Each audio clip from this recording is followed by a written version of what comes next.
so that if a weapon is involved in a crime in Jamaica, and based on that involvement, it is quickly shipped to another member state and then turns up in a crime, let's say in Trinidad, at the another end of the Caribbean, this system will allow Trinidad, having identified the weapon on a crime scene, to be scanned against information placed into this database and allow it to be able to be identified against weapons that were involved in crimes before.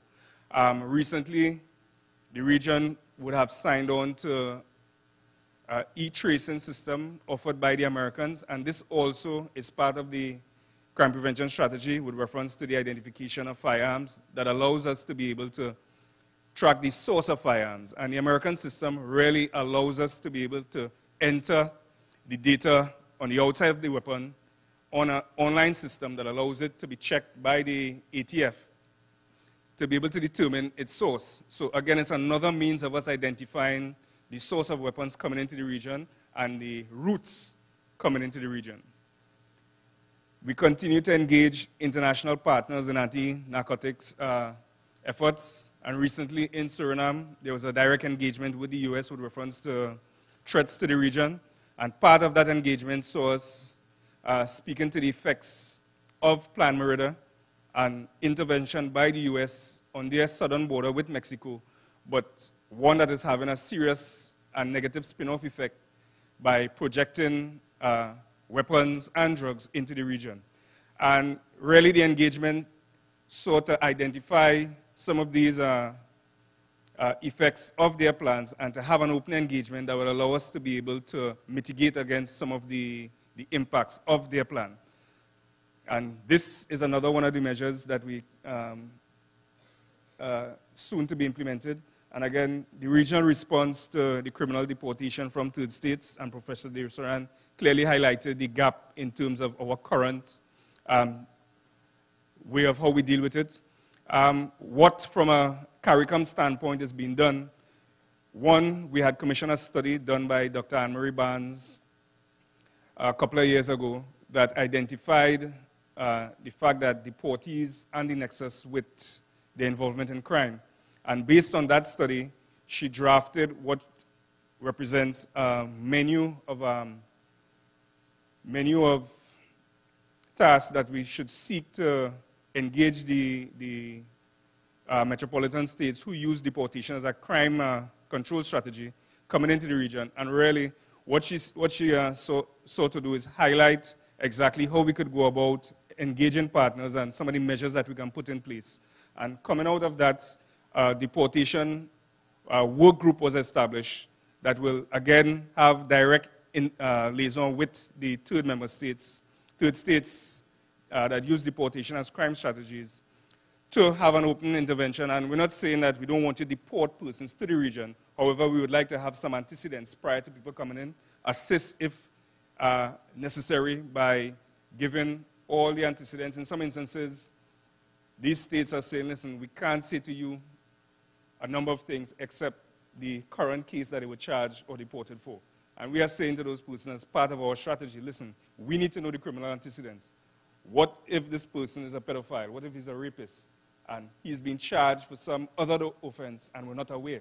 So really what we're seeking to do is to have those persons properly documented when we come in.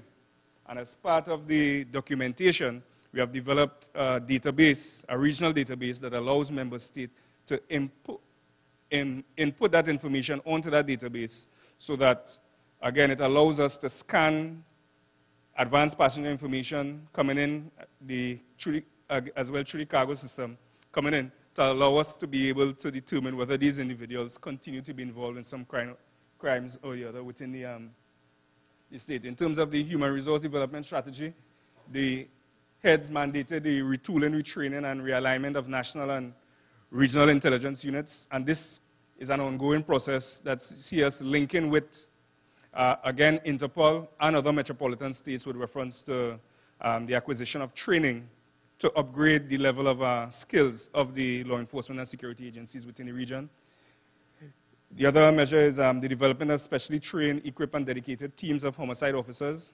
If you cast your mind back a year or two, there was 2 major crime scenes in Guyana that saw Guyana having to request assistance from multiple states.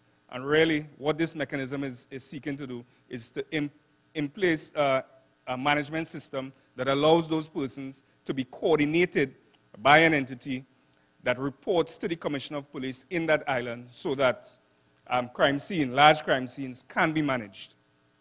The other measure is the polygraph capacity. And yes, integrity testing is a serious issue with law enforcement and other areas within the region.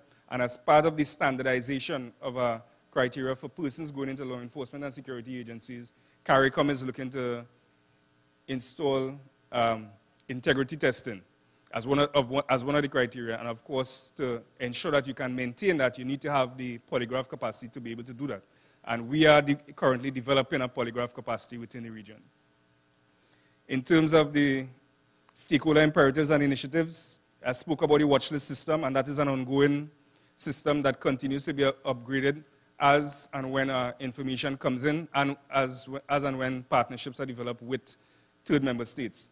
The implementation of a regional security plan that sees us developing national security plans in each member state and imprinting over that regional security plan. There's ongoing joint regional threat and risk assessments. The intel sharing continues to be developed, again, through the Regional Intelligence Fusion Center and through the secure means established at the center. Tracking of visitors and criminals through the Advanced Passenger Information System, the establishment of a deportation working group, I mentioned that earlier.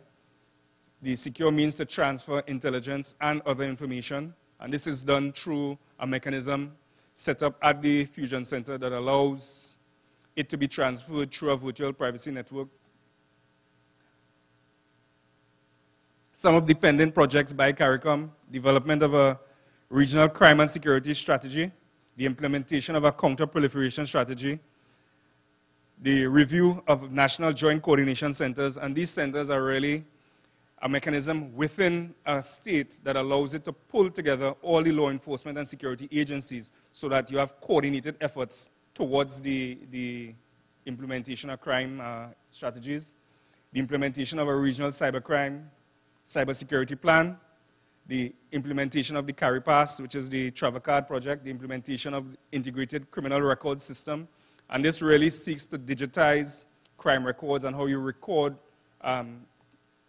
crimes in a member state, and then to link it across member states to allow us to be able to compare and do comparisons across states. And then the implementation of the investigation management system, as I spoke to earlier.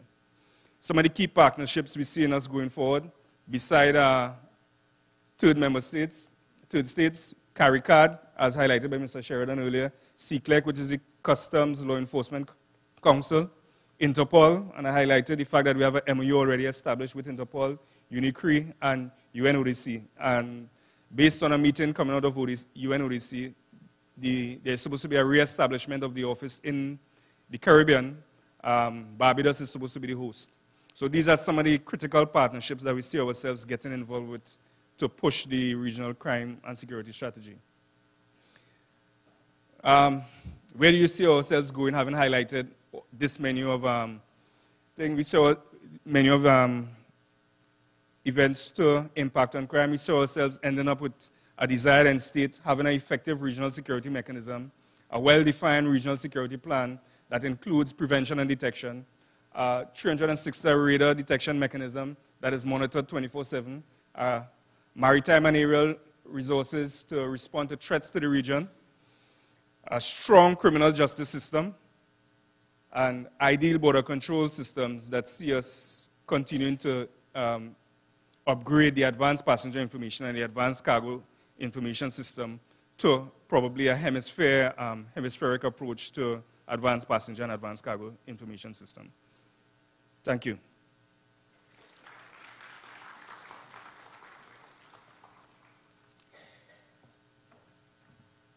Thank you, Major Millington.